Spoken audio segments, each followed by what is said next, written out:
Any questions?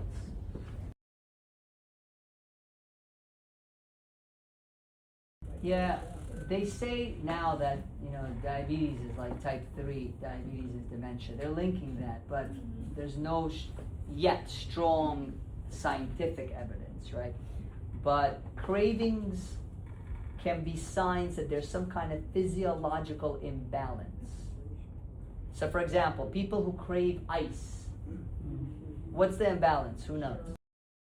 Low iron, right? Good. Low iron. So there must have been something that she was craving, or that her sugar levels would go down and she needed that glucose at that time. So good question.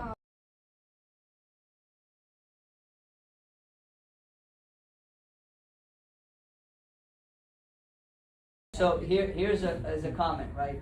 My mother, she lives off cookies all day long. Now, what's the right response in this situation? It isn't, you shouldn't give her cookies. It depends. Everything depends. What does it depend? Well, if my mom is 65 and she has mild disease, and she's a diabetic, but she's still, for example, functional, the answer is very different, right? Let's watch her sugar, let's be involved, let's be engaged, let's be aggressive if that's mom's wishes.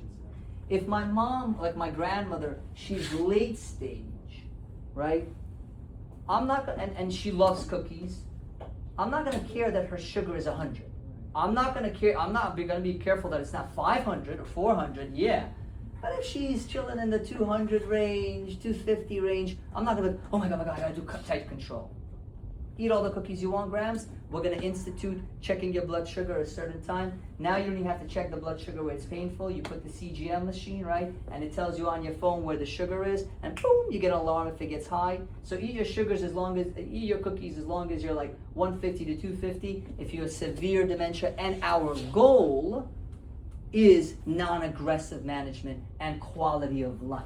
That's why these conversations are so important, because someone else could tell me, Dr. E, even though grandma has severe, according to our religion or our faith or this and that, we got to do everything to make sure she's good. Then okay, then I'll tell you be careful with the cookies because it's going to affect her blood sugar. It's all about goals of care. That's why it's best to have those conversations with who? With grandma.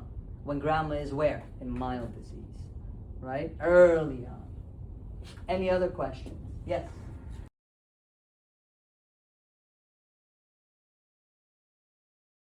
Good question.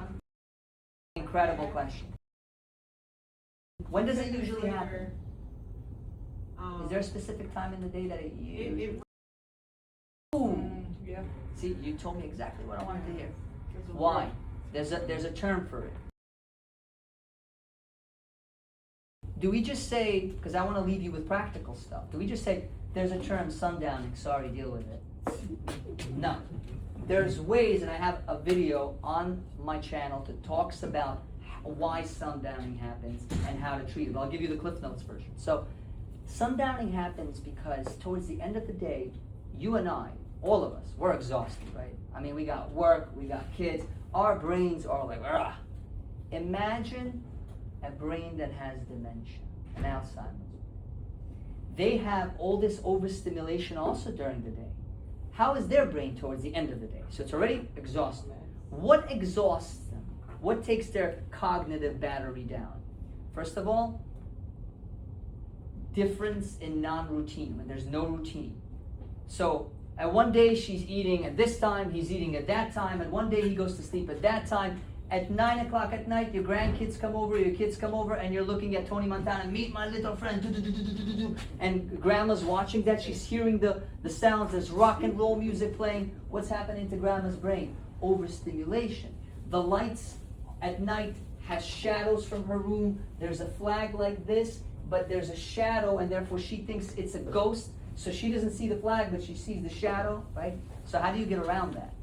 Number one, routine. Every morning, grandma wakes up, her curtains are closed, open it up, natural sunlight comes in. Every morning at a specific time, not like 9 o'clock a.m. on the dot, but a specific time, you come up, Grandma, I love you so much. You look so, or the caregiver or the skilled care worker comes in, like someone from Denise's team comes in. I love you so much. Yes, it's so nice to see you, sweetheart. Oh, you look so beautiful this morning. Positive emotion. Okay, breakfast at the same time. Towards the night, you're winding down. 6 p.m., 5 p.m. even, dinner. Because when my stomach's working, things are connected, right? No caffeine, no tea, no loud music. Grandkids, shh, grandma's sleeping. Guys, it's 5 p.m., you can play that ball outside, not in the home, right? So everything is quiet. You go to her room, you close the curtains. But Dr. Erik, you said close the curtains, she's gonna go to the bathroom, she's gonna fall, it's too dark in the room. Have sensory lights on Amazon, which are like $30. Put them on. Every time grandma puts her feet down, the lights turn on. She's walking, she sees the path, because you put it in the path that she walks. So now there's no issue there, right? But the blinds are closed. The more, and how quickly do you think you'll get there? About 60 days. The more you have a specific routine, the more their circadian rhythm is going to get used to it, and the sundowning is going to get less. It's very, very simple, but it's not easy, right, to do, because it requires a lot of prep and discipline to do it. Yeah.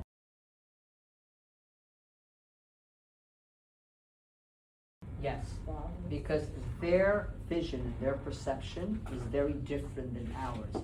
They may see an irritant that's a monster in those lights that you may not even see.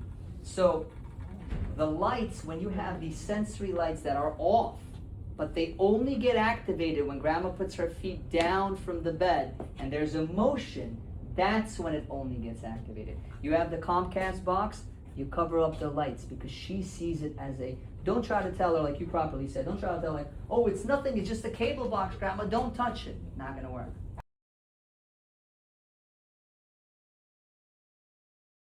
Yeah, I would cover it up. Take black Scotch tape, cover those lights, right? So then it won't penetrate through.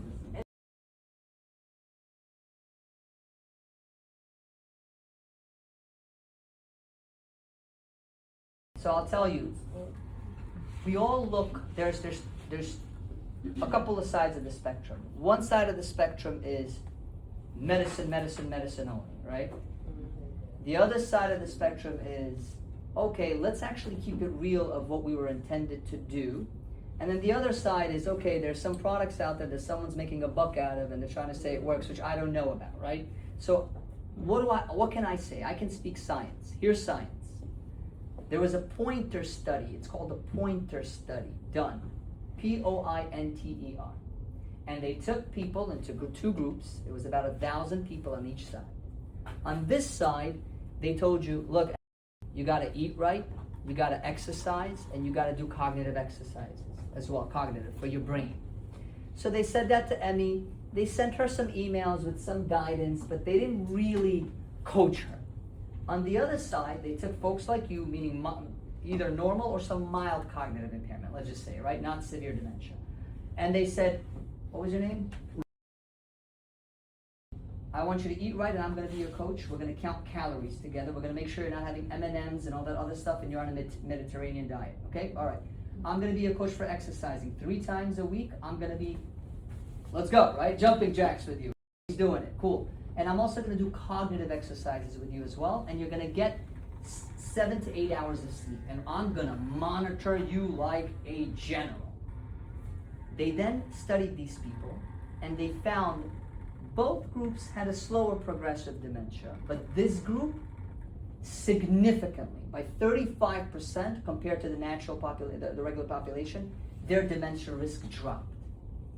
Just by doing those things. So it's simple, but it's not what? It's not easy. It's simple to say, I'm not gonna have that M&M. I'm not gonna have that Snicker. I'm not gonna have that processed food. Simple to say it. But boy, when I see that M&M or that Snicker, I want it, right? It's simple. I have to do cognitive exercises. I can't just watch Instagram all day and flip through it, because what does it do to my brain? There's nothing stimulating. It's just dopamine, dopamine, dopamine. Let me instead read a book that's a little more difficult for me to understand. A history, a science, something. Simple, but not easy. That's the best way. But what do we look for? Hey, I heard there's something called bunny, honey, money, and it's amazing, and it says to, that's someone trying to make money off the bunny, honey, money. You know what I mean? So that's the way I look at it. So, Good question in the chat. oh, yes, of course. If someone's in the early stages of dementia, is it common for them to have a short fuse and irritability? Yes, yes. Actually, that's a great question from the chat. Obviously, it's not the only thing that will diagnose. You know, then my wife would say, I have dementia, right? Irritable. But I'll say it's not the first thing to diagnose, but yes, I have a caregiver as part of the GUIDE model, and she told us that my husband was never like that. He was a sweetheart. He was so nice and gentle and kind, and now anything I ask him, it's like he blows the fuse. So it's not that he became a bad person, right? It's that now he's a person living with dementia. His character changed because of that. There's an actual change in the brain that happened, of a structural change in the brain that happened. That's how he's acting like that. And I'll ask you a question. There's something called frontotemporal dementia. I had a patient when I just started doing house calls. She passed away. We'll call her Sarah. And I walked in and she was laying and she was zonked on medication. Seroquel, Xanax before I came in. So I said, okay, why is she all that? I took her off and she woke up. She became great. 3 weeks later, she's starting to change home health aides, one after the other, one after the other. No home health care agency wants to work with her. I'm like, what's going on? It turned out she got up at night, every night, woke up the skilled caregiver, it was a 24-hour case, and said, she was completely naked, and she said, hey baby, why don't you come with me in bed? Oh. So all of them got scared. What type of dementia did she have? It's called frontotemporal dementia. In the front of the brain, it's called Pick's disease, when they act socially inappropriate. So they can just unzip and urinate in the middle of the floor. That's not grandma. That's unfortunately structural changes in the brain. Any question? Dementia? Yes. And in fact, dementia usually starts, the microscopic changes usually starts 15 years before you're diagnosed. That's why it's so important for us to get this ASAP Act approved. And I spoke to Debbie Wasserman Schultz, to all of our folks, to Senator Moody, to her team about, we got to get Medicare to pay for this. Because the sooner we all can know, that's our mammogram moment, like I said, the sooner we know, the sooner I can start doing the pointer study. I'm going to get a coach. I'm going to eat right. I'm going to sleep right, right? I'm going to do those things. So yes, There's different types of dementias. So for example, Alzheimer's disease is where you have these beta amyloid plaques in the brain. It's these plaques that deposit in between the neural framework and block the communication. So grandma knew that was a phone. She was able to recall that information. The plaque is in between, and it destroyed that connection for her to go and retrieve that name that it's a phone. So now we have medications to put the plaque away. We're living in crazy times, and that in the next 5 to 10 years, we're not going to talk about slowing the progression of the disease. We're going to be talking about reversing the disease. And it's going to happen. It's just a matter of time. So that's what causes it. Vascular dementia, it's a stroke that causes this. Parkinson's disease, Lewy body dementia, there's physical changes in the substantia nigra in the brain that causes it. So it depends what type of dementia. There's many. That's why you got to get diagnosed right. If you start noticing significant memory loss, whether you're 40, 45, 50, and because there's early Alzheimer's disease too, and something's not off, and your friend's like, what are you talking about? I told you about that. That's Samantha, right? And you start noticing, and you're not overworked, or you're not working 17-hour days, right? It's like, then you go to your doctor and you say, I want to take a test called the MoCA test. M-O-C-A. M-O-C-A. MoCA. And you could probably find it online and have someone else do it, but you should probably have a doctor do it for you. It's called a MoCA test. It's a long screening questionnaire, and it doesn't tell you if you have dementia. It tells you if you have cognitive impairment. Because remember, for dementia, you need to have a functional loss. You're having incontinence, you're not able to dress yourself, you're having functional problems with your activities of daily living.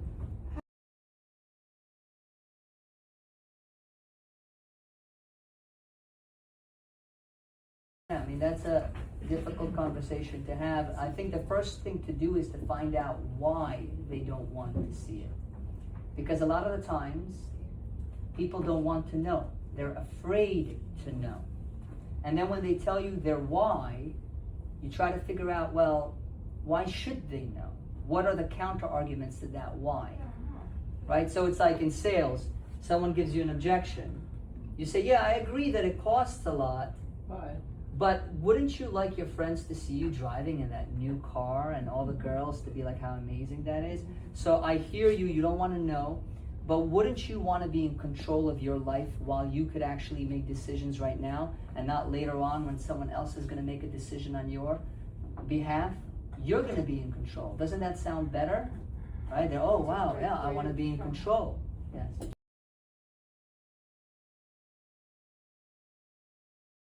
Yeah, so the blood test, the primary doctor doesn't want to give him because it's not covered by Medicare yet. So if you tell him, I'll pay for it, he'll order it. Who will order it? He or she will order it if they know. Most doctors don't even know that these tests exist. So one of the other acts that we're advocating in the Alzheimer's Association is called the ADAPT Act. That's to educate doctors about all these new things so they know. Because you come to an office, I have a white coat, you trust me. But how do you know, right, that I gave you the right advice? So it's really, in that case, I would go to a neurologist, right?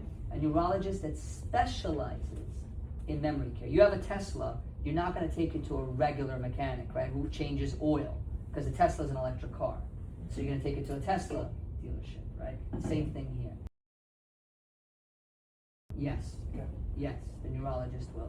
And Medicare is starting to really wake up and see the cost of dementia, and they're starting new programs. One of a program that we're part of with Denise is called the GUIDE Model, as I mentioned. So the GUIDE Model, there's 30 of us participants in the state of Florida. It's an 8-year model only, from 2024 to 2032. So you saw how I was giving you this education and kind of teaching you. So the GUIDE Model is one of the functions that's covered by Medicare, doesn't change your doctor, doesn't change your insurance plan, doesn't change anything for your loved one. It pays for you to have your own concierge care navigator that's certified in dementia, that you can call initially 9 to 5 during their business hours, and then there's a helpline at 10 p.m., 11 p.m., 2 a.m., hey, grandma's seeing something, I don't know if it's a ghost or a shadow, that someone can walk you through. And that doesn't cost anything. It's a free program. Number 2, part of the GUIDE Model is something called Respite. How many of you know what Respite is? Respite is relief for caregivers. Imagine you're taking care of grandma, right? And you're exhausted. What if I told you Medicare would pay every Sunday for 4 hours for 18 weeks in a row for you to go hang out and chill with your family, and Denise's company will be there for those 4 hours with your grandma in the home? How would that sound like?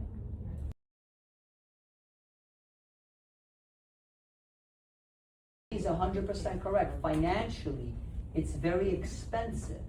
That's why Medicare is understanding it. They're testing this model now. If it works, Medicare is going to expand paying for respite for caregivers, because they are understanding the medical costs keep on going up. The medical costs keep on going up. And why? Because we're not focused on the caregivers, and the caregivers can't focus on the person. That's why the costs go up. So there's a program. Yep. Yes. This program is in 50 states. It's called the GUIDE Model. Denise and I participate in this program, but you're free to look at, we're local. There's a lot of other folks who are backed by venture capital and private equity, and sometimes it's not aligned. We're a local organization. We're here to finish up. to show you what the value was. We have a caregiver whose husband lives in an assisted living. They're part of the GUIDE model. Denise calls me, says, hey, Dr. E, she's saying her husband doesn't want to take a shower. We get on the Zoom call. It was the caregiver, Denise's skilled care worker, my care navigator, and we started to go deep into why. First of all, what type of dementia does he have? What stage? Mild, moderate, severe. If it's mild, I can talk to you. I can figure out, why don't you want to take a shower? If it's severe, I'm not going to write you off right away. Oh, it's severe, he's probably demented, that's why he doesn't want to take a shower. I said, tell me more about him. She says, well, when he soils himself, he gets up and he allows us to change him. So he understands soiling and changing. But the shower, specifically, he doesn't want. That means there's a reason. Let's figure out, what does he like? He likes cake. Love it. Well, I said, let's give him some cake when he's sitting there. Hey, Henry, here's some cake. Come with me, Henry. So we're giving him cake. In the meantime, we're preheating the shower so it's 75 degrees. It's not cold when Henry's there. Then when Henry's coming in, we're not taking the shower head and splashing it all over him. Hey, Henry, I'm going to start, honey, on your foot right now. Is that the right water for you? It's not a little too hot? Now he's in control. Very different than talking to your regular doctor. That's why Medicare came out with this program. Because your doctor will be like, all right, give him Seroquel. Right? But that's not really what we want. So it was a pleasure and an honor to be here today. If you guys have any questions, feel free to reach out. Denise, I'm sure you have some information for the team here. We're here. I also give people my cell phone number, so if anybody wants to call. And it was a pleasure to speak with you all. Dr. Erik, E-R-I-K, Ilyayev. I-L-Y-A-Y-E-V. And if you're interested in learning more about the GUIDE model, definitely reach out to help you get started. Thank you very much. Thank you, Dr. Erik. Likewise. Thank you very much.